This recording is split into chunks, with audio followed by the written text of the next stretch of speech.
RDC, tension entre la magistrature et le ministère de la Justice après les évasions de Makala.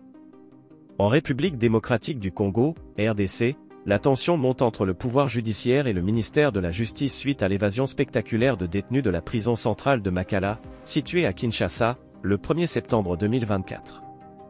Le procureur général près la Cour de cassation a lancé un appel pressant pour la recherche active des évadés, demandant qu'ils soient arrêtés et traduits devant les juridictions compétentes.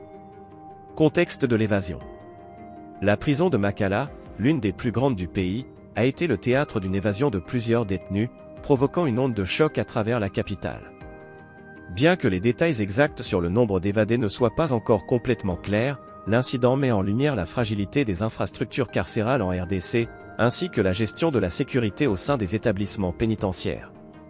Ce n'est pas la première fois que des évasions massives surviennent dans cette prison, ce qui pose la question de la gestion de l'ordre dans ces centres. Le bras de fer entre la magistrature et le ministère de la Justice. L'appel du procureur général est perçu comme un signe de crispation dans les relations entre la magistrature et le ministère de la Justice, dirigé par Constant Mutamba. Ce dernier a été critiqué pour sa gestion de la situation, certains pointant du doigt des dysfonctionnements au sein du système pénitentiaire qui auraient permis l'évasion. Les magistrats reprochent au ministère de ne pas avoir mis en place les mesures nécessaires pour empêcher ces incidents, tandis que le ministre Mutamba se défend en accusant certaines failles dans les services judiciaires. Le procureur général a insisté sur l'urgence de retrouver et de traduire les évadés en justice. Il considère que cet incident porte atteinte à l'autorité de l'État et à la sécurité publique. Ce climat de tension entre deux institutions clés du pays pourrait avoir des répercussions sur la gestion future de l'ordre judiciaire et pénitentiaire en RDC. Les enjeux pour l'état de droit en RDC. Cet incident intervient dans un contexte plus large de débat sur l'état de droit en RDC. La prison de Makala, connue pour sa surpopulation et ses conditions de détention précaires, symbolise les défis auxquels fait face le système judiciaire congolais. Les évasions massives alimentent les craintes d'une insécurité croissante et remettent en question l'efficacité des autorités dans la gestion des infrastructures pénitentiaires et du suivi judiciaire des détenus.